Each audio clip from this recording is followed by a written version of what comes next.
Assalamualaikum warahmatullahi wabarakatuh.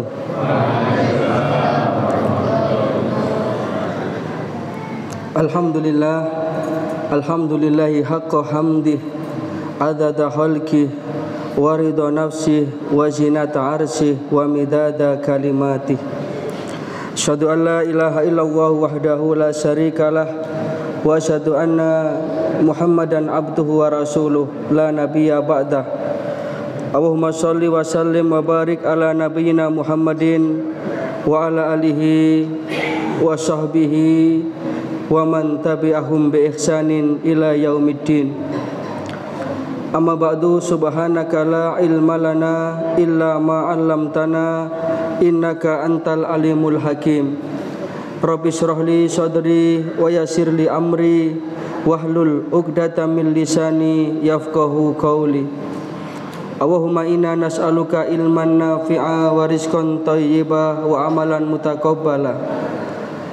Amsayna ala fitratil Islam wa ala kalimatil ikhlas wa ala dini nabiyyina Muhammadin sallallahu alaihi wasallam wa ala millati abina Ibrahim hanifan muslima wa ma kana minal musyrikin.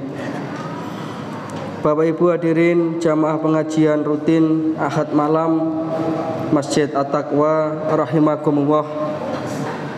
Pertama tentu kita senantiasa bersyukur, berterima kasih kehadirat Allah Subhanahu wa taala atas segala nikmat dan karunia yang telah diberikan kepada kita, nikmat iman, nikmat Islam, nikmat kesehatan, nikmat kesempatan, sehingga pada malam hari ini alhamdulillah kita masih diringankan langkah kita, dilapangkan hati kita untuk yasrah sadrahu lil Islam, untuk senang dan bergembira terhadap ajaran Islam ini, sehingga kita mau hadir di masjid kita tercinta ini. Mudah-mudahan perjumpaan kita ini akan berlanjut sampai kelak kita berjumpa di surganya Allah Subhanahu wa taala. Amin ya rabbal alamin. Yang kedua, assalatu wassalam, mudah-mudahan senantiasa terlimpah kepada suri tauladan kita, uswatun hasanah kita, baginda Rasulullah sallallahu alaihi wasallam. Dan yang ketiga, terima kasih atas waktu dan kesempatan yang diberikan kepada saya pada malam hari ini untuk menyampaikan kajian. Beberapa waktu yang lalu saya sempat menyampaikan kepada Ustadz Ujang untuk supaya di dalam kajian-kajian yang ada di masjid ini ada materi tentang tauhid. Di samping ada materi tafsir, ada materi tarjih, dan ini juga saya sampaikan pada pertemuan ketika saya ngisi di masjid ini pada waktu yang lalu. Kenapa? Karena memang kita ingin membentengi keislaman kita itu di akhir zaman ini dengan tauhid, dan itulah benteng yang kokoh. Maka ketika saya menyampaikan di masjid ini, materi saya ya berkisar seputar tentang tauhid. Pada malam hari ini kita akan membahas, kita akan mengkaji tentang firqatun najiyah, golongan yang selamat. Saya ambil pengantarnya dari kitab Himpunan Putusan Tarjih. Ini terdapat pada mukadimah, terdapat pada awal-awal kitab. Kalau panjenengan punya bukunya, dan memang harus punya itu. Kalau tidak sempat beli, bisa download. Jadi dunia teknologi itu kadang-kadang memudahkan kita. Bisa download di aplikasi Play Store itu ada, juga bisa dengan browsing di situsnya Majelis Tarjih. Di sini ditaruh di awal tentang firqatun najiyah. Fa innal firqatun najiyah, adapun orang-orang yang dijamin keselamatannya. Jadi firqatun najiyah itu kelompok yang terjamin keselamatannya. Nah, ini kan jadi penting. Jangan-jangan kita sudah merasa selamat tapi ternyata tidak selamat. Ini kan perlu dikaji. Siapa yang dimaksud dengan firqatun najiyah berdasarkan keterangan Al-Quran dan Al-Hadis, bukan berdasarkan rekayasa-rekayasa pemikiran kita. Jadi ini menjadi penting. Kenapa? Karena Rasulullah SAW dalam salah satu hadisnya beliau bersabda,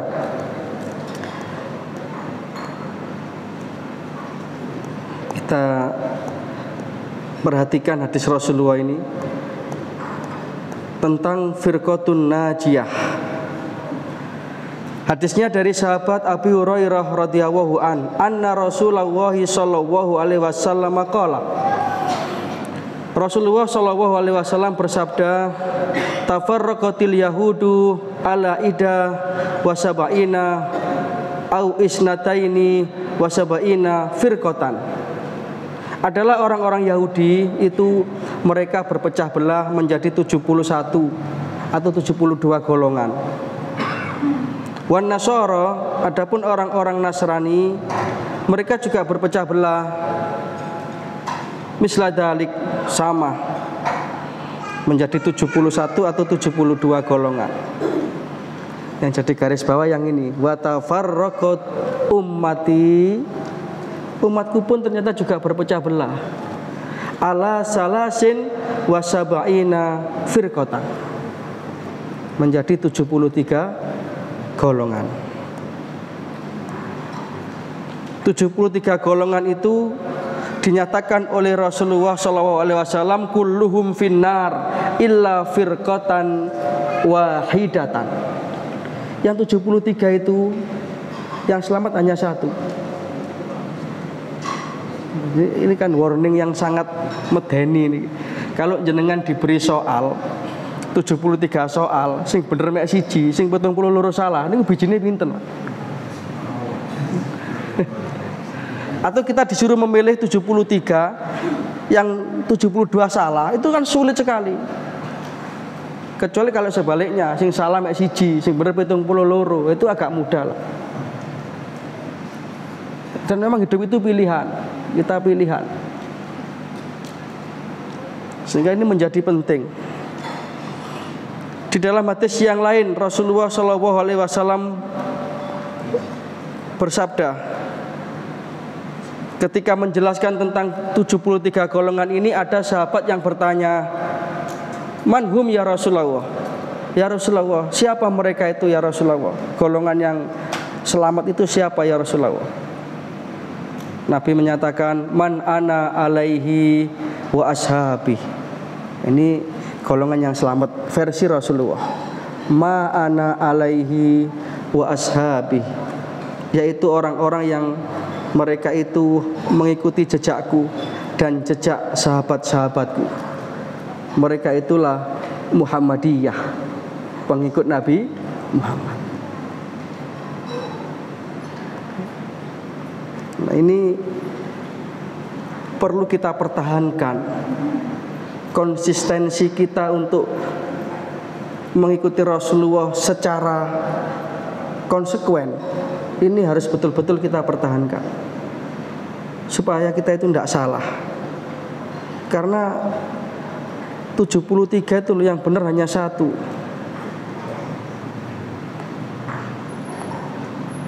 Di dalam Al-Quran surat Ar-Rum ayat nomor 31, Allah Subhanahu wa taala berfirman, A'udzubillahi minasyaitonir rajim. Wala takum minal musyrikin, dan janganlah kamu termasuk orang-orang yang mensekutukan Allah. Siapa mereka? Minalladzina farraqu dinahum, yaitu orang-orang yang berpecah belah dalam masalah agama itu. Mereka membuat firqah-firqah baru, membuat ajaran-ajaran agama yang baru, membuat kelompok-kelompok ritual-ritual yang baru, yang itu sesungguhnya tidak dicontohkan oleh Kanjeng Nabi. Bahkan mereka itu dinyatakan sebagai orang-orang yang musyrikin, minal musyrikin, termasuk orang-orang yang mempersekutukan Allah. Yang akhirnya nanti firqah-firqah itu merasa paling benar sendiri. Maka tidak ada jalan keselamatan, tidak ada jalan kebenaran selain kita itu mengikuti ajaran Rasulullah SAW. Kembali kepada Al-Quran dan As-Sunnah. Bagaimana cara kita kembali pada Al-Quran dan As-Sunnah? Ya tentu dengan memperbanyak ngaji seperti ini. Tentu dengan selalu mendekatkan diri kita kepada Al-Quran. Karena Al-Quran itulah siratal mustaqim di dunia ini, jalan lurus yang akan menghantarkan kita kepada keselamatan dunia dan keselamatan akhirat.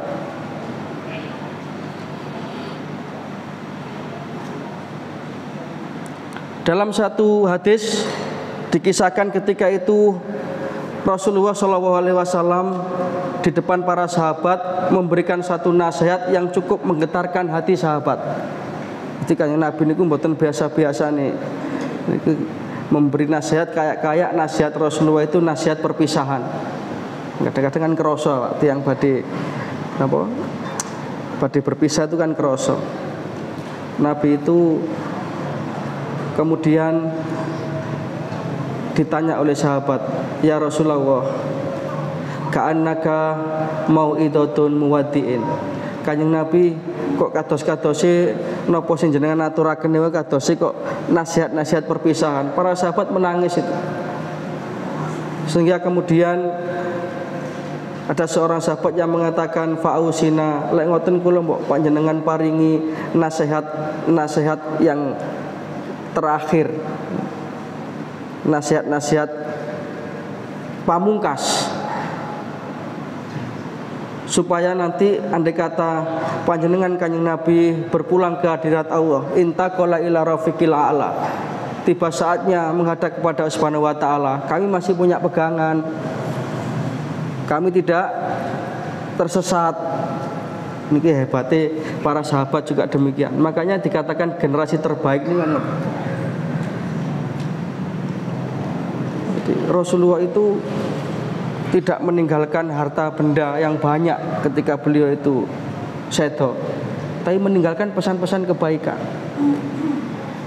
Sama tuh, nabi-nabi yang lain juga demikian. Nabi Yakub misalnya, kalau jangan buka Al-Quran surat Al-Baqarah, ayatnya kalau supe makin jangan padosiman mulai ayat pertama sampai 286, insya Allah ketemu. Golek ini alon-alon nggih. Lek wonten ngombene nggih kula duduhi ayate, karena ngombene. Mboten guyon. Kita perhatikan itu. Al-Qur'an menceritakan, "A'udzubillahi minasyaitonirrajim. Am kuntum syuhada'a id hadara Ya'qubal maut." Apa kamu tidak pernah memperhatikan, tidak pernah merenungkan satu kisah ketika Nabi Ya'qub alaihissalam mendapati tanda-tanda kematian? Jadi memang kadang-kadang ada itu tanda-tanda kematian. Id qala libanihi, kemudian Nabi Ya'qub itu mengumpulkan putra-putrinya. Nabi Ya'qub tidak ngedum warisan mboten, Pak. Le tanah sing kono bagianmu le. Le ruku pinggir embong aja didol ya le. Napa Pak latake Cina kok le? Mok dol seneng sing duwe le. Mboten ngoten. Tetapi satu yang dipertanyakan Nabi Ya'qub alaihissalam, "Ma ta'buduna mim ba'di?" Lek bapak wis gak ono le, apa awakmu sik tetep pancet nyembah Gusti Allah? Agama yang dipertanyakan. Bisa mikale jenengan, le lek bapak wis gak ono, kon sik gelem ngaji nang takwa le. Karena ini kan investasi akhirat itu. Satu di antara investasi yang tidak pernah berhenti bagi orang tua adalah waladin sholihin yad'ulahu, anak-anak yang solih yang terus menapaktilasi perjuangan orang-orang tuanya. Jadi setelah dikelompokkan itu, kenapa dikelompokkan? Dikumpulkan putra-putrinya, Kompak serempak mereka menjawab, qalu na'budu ilahaka wa ilaha abaika Ibrahima wa Ismaila wa Ishaqa ilahan wahid wa nahnu lahu muslimun. Pun kuatir bah, insyaallah kula sak duluran iki badhe nutukaken perjuangan panjenengan, menegakkan agama panjenengan dan juga agama nenek moyang kami Ibrahim wa Ismail wa Ishak. Untuk apa? Menyembah Allah Tuhan yang esa. Maka dengan itulah Nabi Yakub meninggalkan dunia ini tenang. Karena memang sejak masih hidup putra-putrinya dididik agama, didekatkan kepada masjid, didekatkan pada kebaikan, sehingga anaknya pun juga terlahir seperti itu nanti. Cukul arek sing solih. Kan kita itu mau memanen apa tergantung yang kita tandur, toh, Pak. Kalau kita nandur padi ya yang akan kita panen padi. Nek nandur jagung, nggih, jagung. Jangan mimpi kita nandur jagung panen duren. Niku mboten nyambung. Niku jenenge Joko Sembung, mboten nyambung. Maka tauhid ini yang ditanamkan para nabi dan para rasul itu. Nah, kemudian Rasulullah itu kembali pada kisah tadi, memberikan satu wasiat yang ini jadi pegangan kita umatnya. Apa wasiat beliau? Ini bisa jenengan baca di dalam kitab kecil, judulnya Hadis Arba'in An-Nawawi, kumpulan hadis-hadis sahih yang dihimpun oleh Imam An-Nawawi. Ada sekitar 42 hadis, maka dinamakan Arba'in. Arba'in itu artinya 40, tapi isinya ada kurang lebih 42. Itu hadisnya agak panjang. Rasulullah kemudian wa adona Rasulullah sallallahu alaihi wasallam mau'idatun wajilat minhal qulub wa darifat minhal uyun fakulna ya Rasulullah ka'annaha mau'idatun muwaddi'in fa'ausina. Kemudian Rasulullah memberikan nasihatnya, usikum bitaqwallahi azza wa jalla. Ini nasihatnya Rasulullah. Yang pertama, usikum, aku wasiatkan kepada kamu. Ini Rasulullah menyampaikan di depan para sahabat, tapi hakikatnya juga pesan kepada kita umatnya akhir zaman ini. Apa yang kita pegang akhir zaman ini? Bitaqwallahi azza wa jalla. Kita jaga ketakwaan kita kepada Allah secara totalitas. Wasam'i wat ta'ah, dan dengarkanlah nasihat-nasihat kebenaran itu. Tidak hanya didengarkan, tapi ikutilah nasihat-nasihat kebenaran. Walaupun datang dari seorang budak yang hitam, kalau itu kebenaran, ikuti, kata Rasulullah.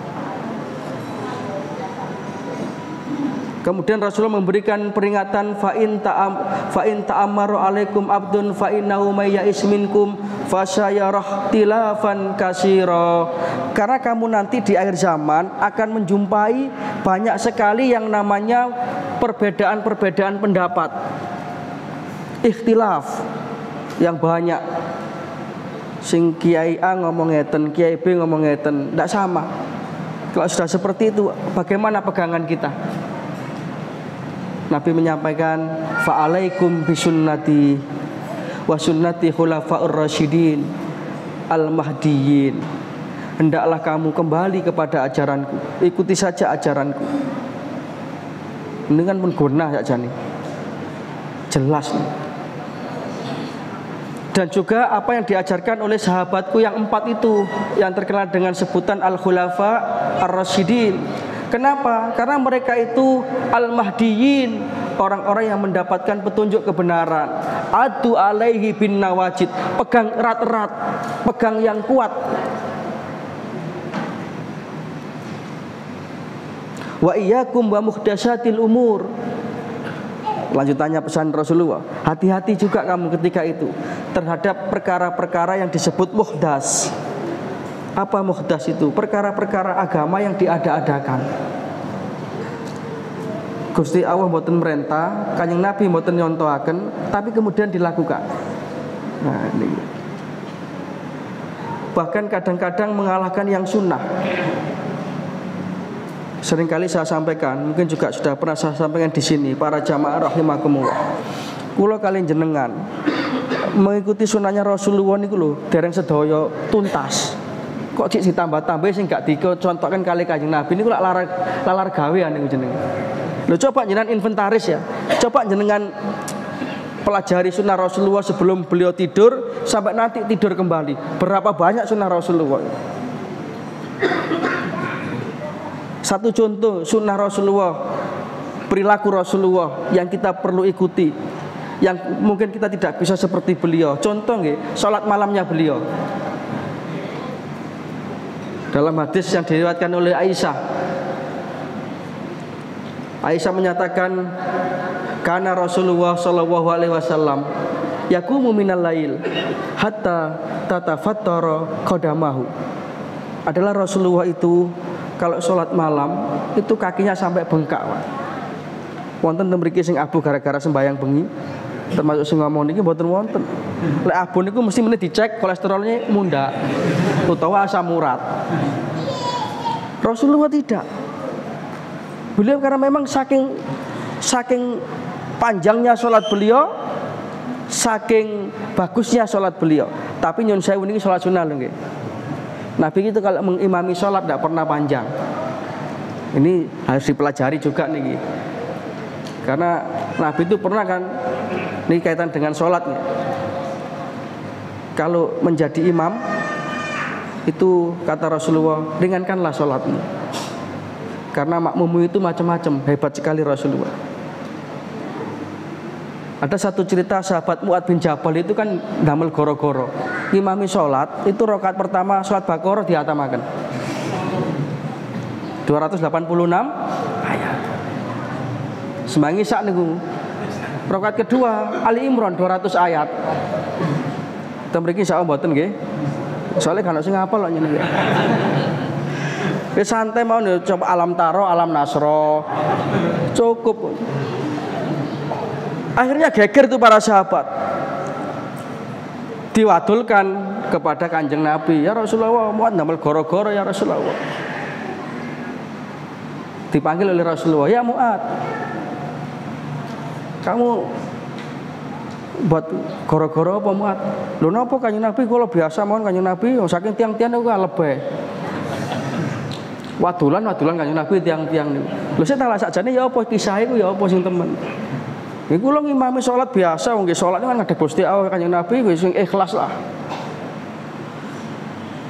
Terus dikrosek kali Rasulullah karena memang itu juga ajaran Islam. Kalau ada berita itu harus ada fatabayyanu antusibu qaumam bijahalah, ada tabayyun. Tiba nggih bener. Biasa Kanjeng Nabi rakaat pertama kula waca Al-Baqarah. Pirang ayat Muat nggih sedaya. Oh cocok iki dari Kanjeng Nabi bener berarti wong-wong. Rakaat kedua Mu'ad Ali Imran 200 ayat. Rasulullah tidak berkenan tuh. Ya Mu'ad, aturidu antakuna fatanan. Mu'ad, kon ngene iki gare goro-goro Mu'ad. Kelakuan musim seperti ini. Idza amma ahadakumun nas falyukhaffif. Kamu ngimami masyarakat banyak, ngimami orang, itu ringankanlah sholatmu. Kenapa? Fa inna fiha shaghir wal kabir wal marid wadal hajah. Makmum itu beragam. Ada arek cilik sing lek suwe didik teko ramene pencoloti. Wal kabir, ada orang sepuh yang kalau lama sedikit terus mulai koyo jam lonceng ngeten goyang. Gini mboten, kan malah ndak khusyuk. Sampai ono istilah kul waile itu kan nggih sakjane realita nih. Tetapi nggih pun cepet-cepet. Niki terutama mangke Ramadan niku traweh niku lho jenengan karek milih versi pundi? Apa Pak Safril takmir nanti milih versi mana? Versi Blitar 23 rakaat 7 menit. Atau versi Temboro Magetan. Habis sisa sampai setengah 3. Kita pilih yang sedang-sedang saja. Ini kuwau lho, alam taro, alam nasro, alhaqum mutakasur, idza jaa. Wis enteng pun mari ini kipas-kipas. Itu memang jadi agama menyenangkan, tidak menjadi beban. Lah coba jangan praktekkan kalau di sini. Tarawih misalkan 1 hari 1 juz. Jenengan hitung jamaah satu persatu meninggalkan tempat. Karena ada anak kecil, ada orang sepuh, wal marid, ada orang yang sakit, sing lek sujudnya kesuwen, darah tingginya kumat, vertigo, wadal hajah, ada orang yang salah ada keperluan, mari sembangi sak semayanan pitungan, makelaran deal cair, apa gak jenengan disalahkan kalau jadi imam seperti itu. Wa idza shalla ahadakum bin nafsi, kata Rasulullah, lek awakmu salat dhewe Muat fal yutawil masaa, legane ati sak karepmu dawak-dawakno, sak kesele sikilmu. Hebatnya Rasulullah itu. Maka Rasulullah itu kalau sholat malam itu tidak pernah lebih 11 rakaat. Tapi jangan tanya, kata Aisyah, fala tas'al antulihinna wa husnihinna. Ditanya oleh Aisyah, ya Rasulullah, limada tasna'u hada? Kanjeng Nabi, kenapa kok jenengan itu ibadah sih mempengoton Kanjeng Nabi? Bukankah Anda ini orang yang sudah mendapatkan ampunan dari Allah? Jadi Rasulullah itu di dalam Al-Quran surat Al-Fat ya, dinyatakan Allah Subhanahu wa taala berfirman liyaghfira laka Allahu ma taqaddama min dzambika wa ma ta'akhkhar. Jadi nek jenengan mau surat Al-Fat ayat 2 niki sing dimaksud Kanjeng Nabi, sanes kula kali jenengan. Ampun GR.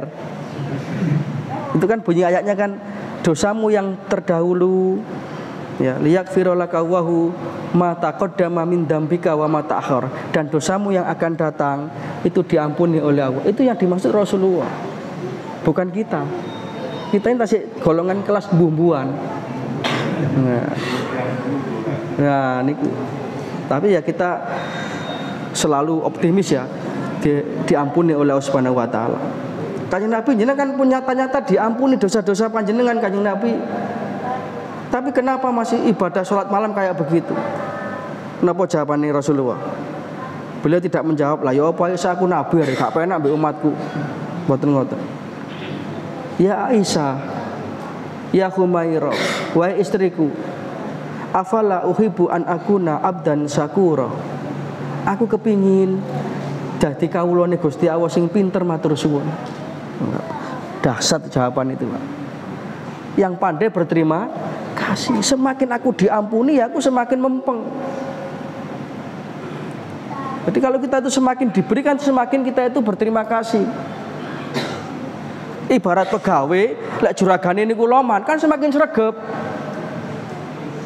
Nek juragane loman, pegawai ini mari dikai bonus 500.000 prei 3 dina, ngentekno duwike nang Malang mriko. Meneh-meneh ya gak dikai maneh mbek juragane.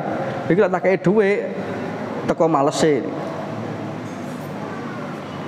Nah itu loh, satu sunnah saja itu loh, nyun sewu ngapunten, kula kalian jenengan mboten saged seperti beliau. Lah kenapa kok kemudian kita masih melakukan amalan-amalan yang tidak dicontohkan oleh Rasulullah? Ciri-ciri agama itu orisinil, itu satu, mudah, tidak memberatkan. Yang kedua, tidak butuh banyak biaya. Dan yang ketiga, akan menjadikan hati kita itu tentram, ada bekasnya, ada asarnya, jenengan titeni. Sebaliknya, ciri-ciri agama niku lek mboten original, siji ngane-nganei. Niki mangke bentuke napa jenengan pirsa piyambak lah. Loro, butuh biaya banyak. Tiga, ndak ada bekasnya apa-apa. Itu ciri-cirinya seperti itu. Ini bisa dirasakan kok ini. Jadi apa yang dicontohkan oleh Rasulullah itu kalau kita kerjakan itu mesti akan membawa ketenangan hati kita itu. Ya, ada bekasnya, ada asarnya. Maka inilah pesan Rasulullah. Hati-hati kamu terhadap Isa nih. Apa ini nama?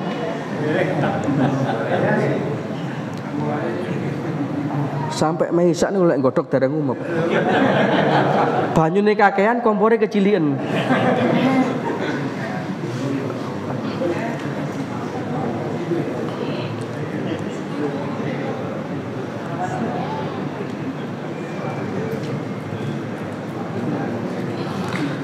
Para jamaah rahimakumullah, di dalam satu riwayat dari Ibnu Mas'ud radhiyallahu an, satu ketika Rasulullah Shallallahu alaihi wasallam seperti biasa beliau bersama para sahabat, kemudian ya beliau itu memberikan matur suwun niki mawon.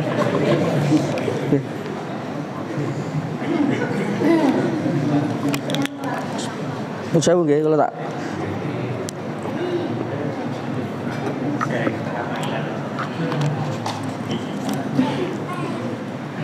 Rasulullah ketika itu sedang duduk-duduk bersama para sahabat. Ini cara Rasulullah memberikan pelajaran itu hebat sekali. Kemudian beliau itu menarik satu garis yang lurus. Ketika itu kan memang padang pasir ya, tarik garis yang lurus, rep. Kemudian di samping garis yang lurus ini Rasulullah itu membuat garis-garis yang mencong-mencong itu banyak jumlahnya. Para sahabat heran, lha apa kanjeng Nabi? Kemudian Rasulullah membacakan firman Allah Subhanahu wa taala dalam Al-Qur'an surat Al-An'am ayatnya nomor 153. Surat Al-An'am itu surat ke-6 ayatnya 153. A'udzubillahi minasyaitonir rajim. Ini dibaca oleh Rasulullah. Wa anna hadza siratim mustaqima fattabi'uhu. Garis lurus yang aku buat ini, inilah jalan lurus. Ikutilah jalan itu. Wala tattabi'us subul. Dan kamu jangan mengikuti garis yang mencong-mencong ini, yang jumlahnya itu banyak. Kenapa? Karena fatafarraqu bikum an sabili. Kamu nanti akan bercerai-berai dari jalan Allah. Kamu nanti akan tersesat dari jalan kebenaran. Kamu nanti akan menyimpang. Dzalikum wasyakum bihi la'allakum tattaqun. Demikianlah Allah memerintahkan kepada kamu agar kamu bertakwa, mengikuti jalan kebenaran. Agama ini harus betul-betul original. Jangan sampai kita itu mengarang-arang dalam masalah agama. Itulah yang kemudian kita kenal dengan sebutan bid'ah. Dan Rasulullah menegaskan kullu bid'atin dolalah wa kullu dolalatin finnar. Setiap bid'ah itu sesat dan setiap sesat itu tempatnya neraka. Jadi bid'ah itu definisinya adalah masalah-masalah agama yang tidak dilakukan di zaman Rasulullah. Masalah agama loh, bukan modernisasi, bukan masalah-masalah dunia. Kalau masalah dunia, Rasulullah memberikan satu kebebasan kepada kita umatnya. Beliau mengatakan antum a'lamu bi umuri dunyakum. Kalau urusan dunia kamu lebih tahu lah. Kalau dulu zaman Rasulullah yang adzan itu sahabat Bilal, ya, adzannya harus naik ke atas bukit karena supaya terdengar. Jadi Bilal itu kalau adzan ngadep ke timur, barat, mau mubeng supaya terdengar. Saniki sing munggah nggih niki speaker mawon, wonge ndek isor. Mboten sampe nek menara. Mangke gak sida adzan malah kepelorot dadi gawe. Itu teknologi. Yang adzan cukup di sini. Ini kan cukup, tidak ada zaman Rasulullah. Jadi kalau untuk urusan dunia, silakan kita berinovasi, silakan kita bermodernisasi, silakan kita itu mengikuti perkembangan zaman. Tapi untuk urusan agama, kita harus ittiba, mengikuti Rasulullah yang murni, tidak ditambah-tambahi. Itulah yang dinamakan jalan yang lurus. Kan jelas sekali itu. Jadi jalan lurus red, kemudian ada jalan yang mencong-mencong. Ya seperti perbuatan yang diada-adakan itu yang jalan yang mencong. Ada kolaborasi misalkan antara sholawat di gereja. Ini kan jalan yang mencong. Ini menjelang apa? Natal ngeten niki rawan itu. Dan kita tidak usah bertanya lagi bagaimana hukumnya mengucapkan selamat Natal. Itu pertanyaan yang tidak perlu nih. Lek yang ditakoni ngoten jangan tanya balik. Lah apa sampean ngucapno selamat Natal ngoten lho. Wong kita itu tidak ada kaitannya apa-apa dengan Natal itu. Maka kenapa kita harus bertanya bagaimana hukumnya mengucapkan selamat Natal? Sekarang pertanyaan baliknya, lah napa jenengan mengucapkan selamat Natal? Itu sudah, itu toleransi itu ya kita membiarkan. Kalau kita mengucapkan selamat Natal itu bukan toleransi namanya, intervensi. Melok-melok. Lah napa? Sudah kita punya garis lakum dinukum supaya tidak sesat ngoten lho Pak. Supaya kita itu ya murni tauhid kita, tidak ikut-ikut yang seperti itu.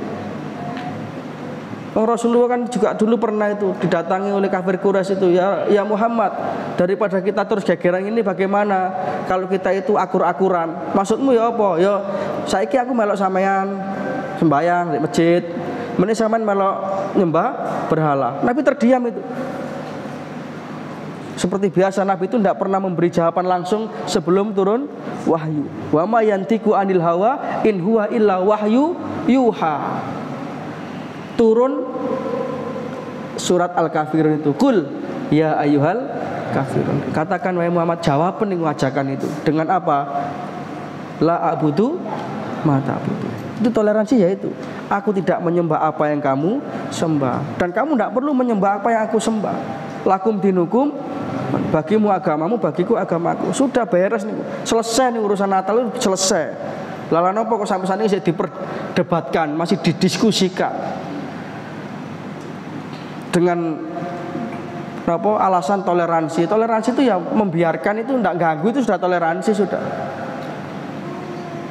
Itu zaman Buya Hamka sudah diterbitkan itu surat keputusan Majelis Ulama Indonesia ketika beliau menjadi ketuanya itu, bahwa umat Islam haram hukumnya mengucapkan selamat Natal. Beres pun. Kenapa? Karena itu bukan urusan kita. Biarkan saja sudah. Mangke sik diterusake pertanyaan ini. Lah dikai rotine ya apa? Lale tujuannya mek gawe kemanusiaan yo ngeten-ngeten iki wis mboten perlu. Lah wong riyo nang omahku mosok aku Natal gak nang omahe. Lah ngeten-ngeten iki lak ayah apa ngeten iki. Ya sudah lakum dinukum waliyatin pun jelas nih. Ini loh enaknya jadi orang Islam yang ngaji nih. Kita berada dalam sesuatu yang sudah jelas. Islam itu agama yang jelas. Kemarin saya sampaikan di Masjid Nurul Qayyim itu. Kita ini berada dalam kejelasan, bukan abu-abu. Yang hak itu jelas, yang batil itu jelas. Kenapa kita masih menjadi remeng-remeng, menjadi ragu-ragu? Itu firqatun najiyah, golongan yang selamat, yaitu orang-orang yang berpegang teguh pada ajaran Rasulullah dan para sahabat beliau. Tanda-tandanya bagaimana golongan yang selamat ini? Yang pertama, ciri-cirinya jumlahnya tidak banyak, tapi berkualitas.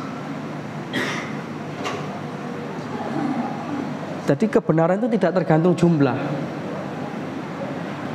Jenengan milih pundi, 1000 tapi rupiah, ambek siji tapi dolar. Nilainya banyak. Itulah golongan yang selamat. Tidak banyak memang.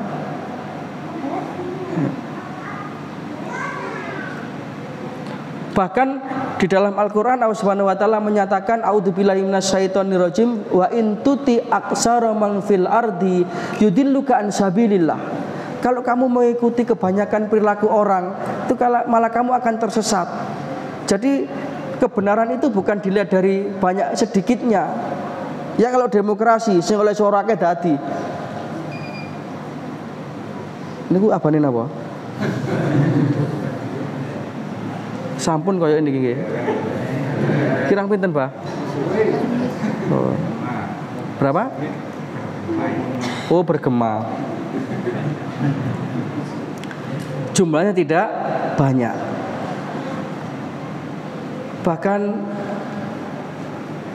satu ketika Sayyidina Umar itu melewati satu surau, ya kita pergi masjid lah, satu langgar gitu. Kemudian beliau mendengarkan suara adzan. Akhirnya ya sudah wong adzan. Nggih. Mumpun iki adzan tenan iki. Jam pinten sih ndek mriki? Kula kuwatir nek kliwati isak ngoten lho. Kok dadi napa? Berapa? 34. Jam 7 lebih 4. Oh nggih. Okay. Lumayan. Kemudian di dalam surah itu ada seorang perempuan yang sedang berdoa dengan kalimat-kalimat yang sangat janggal. Dungane ngeten. Allahumma ja'alni minal qalil.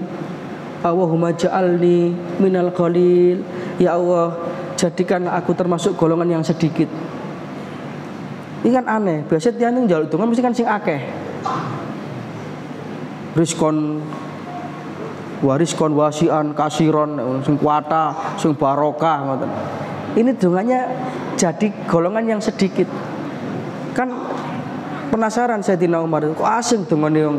Ditunggu aja sampai selesai. Kemudian ditanya, "Bu, nyun sewu ngapunten, wau jenengan kula mirengaken dongane kok aneh." Lho aneh ya apa sampean iki? Lah biasa wong njaluk sing akeh. Sampeyan kok mang njaluk minal qalil, golongan orang yang sedikit.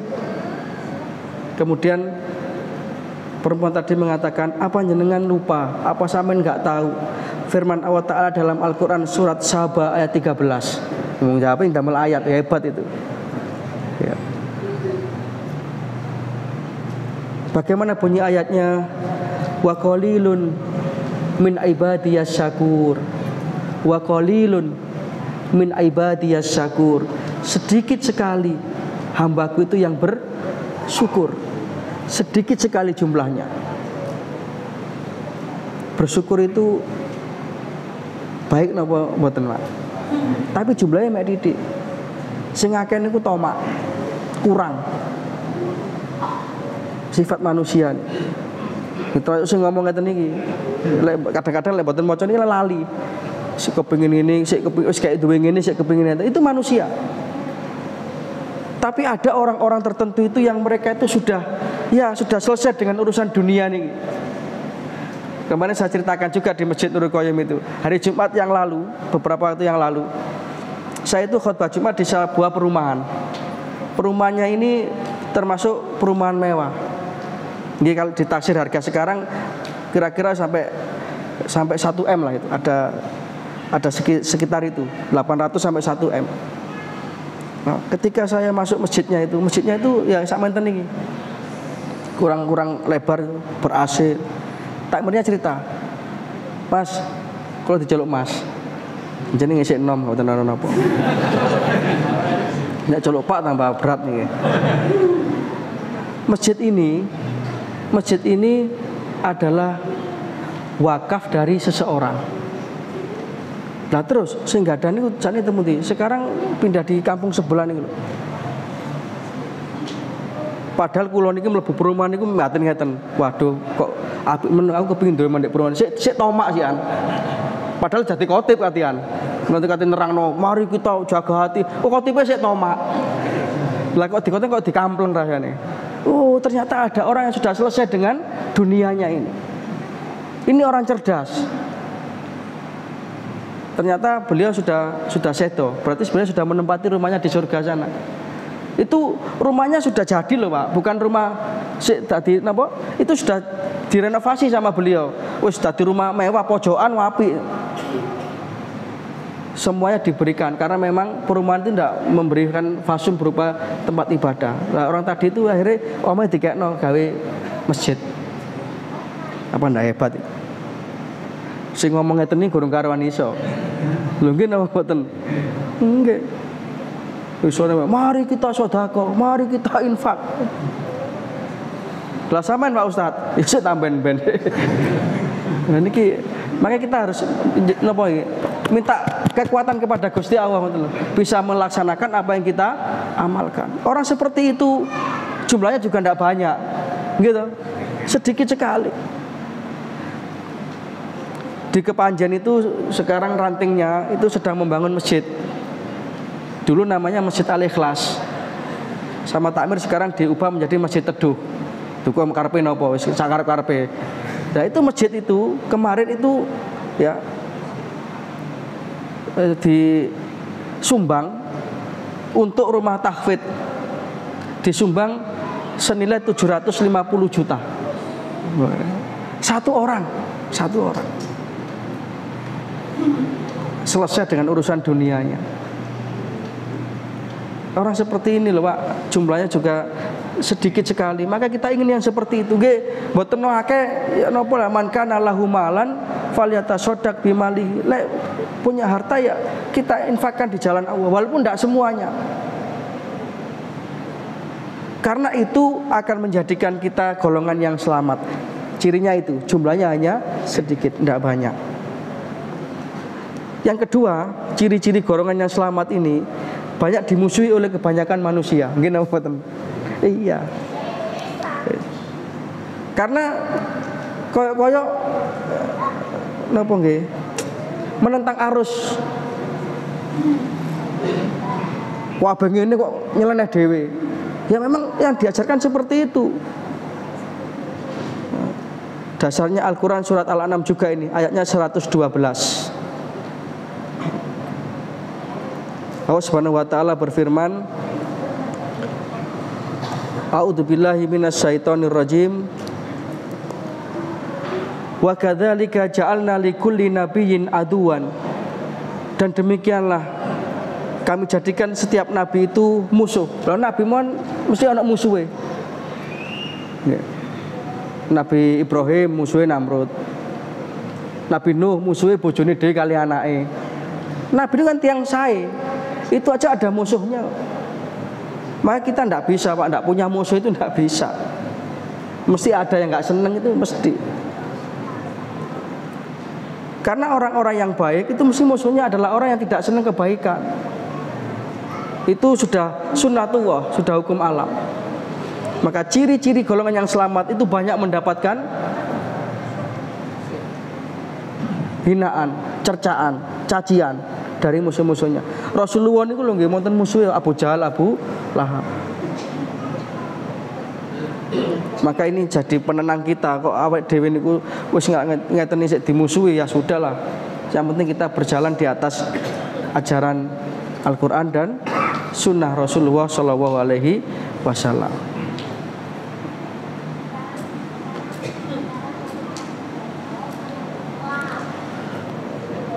Para jamaah rahimakumullah, ketika kita itu sudah mengetahui bagaimana sesungguhnya jalan keselamatan, maka tentu kita harus mendaftarkan diri kita ke dalam golongan hamba-hamba Allah yang selamat, ke dalam firqah yang najiyah, yang menyelamatkan itu. Tentunya dengan selalu bermohon kepada Allah supaya kita dibimbing, ya, dibimbing untuk istiqomah di atas jalan kebenaran, istiqomah di atas jalan syariat. Jangan sampai kita itu kalah oleh godaan-godaan setan. Setan itu kan selalu menyimpangkan manusia dari jalan kebenaran, membisik-bisikkan sesuatu. Bagi ahli ibadah, dia dibisik oleh setan, ibadahmu ngono iku lho, kurang, tambah-tambah ono. Padahal Kanjeng Nabi tidak mencontohkan itu, akhirnya jadilah bid'ah. Makanya ketika kita itu sudah ngaji seperti ini, lagi-lagi kita selalu butuh yang namanya pertolongan Allah untuk bisa menjalankan apa yang kita pelajari, apa yang kita ngaji seperti ini. Karena peperangan antara kita dengan setan tidak akan pernah berakhir. Setan itu akan selalu membisik-bisikkan kepada manusia. Kalau dia tidak bisa membisikkan supaya manusia itu tidak mau melakukan kebaikan, dia akan membisikkan kesombongan. Dan itu nanti akhirnya akan bisa memporak-porandakan ibadah yang telah kita lakukan. Itulah golongan yang selamat, al-firqatun najiyah, berpegang teguh kepada Rasulullah dan para sahabat. Dan kita juga harus menumbuhkan sikap persatuan di antara umat Islam. Selama Tuhannya Allah, Nabinya Rasulullah, kitabnya Al-Quran, dia saudara kita. Ini penting supaya kita tidak kemudian merasa paling benar sendirian. Nah, ini perlu kita tumbuhkan. Lebih-lebih umat Islam sekarang ini sudah banyak diadu domba oleh orang di luar Islam. Dan itu memang sudah diingatkan oleh Rasulullah 1400 tahun yang lalu, di mana kondisi umat Islam ketika itu, kata Rasulullah, seperti makanan di atas meja makan yang siap disantap oleh orang yang ada di sekitarnya, diserbu dari berbagai arah. Ketika Rasulullah bersabda seperti itu, sahabat bertanya, amin qillatin nahnu yauma idin ya Rasulullah.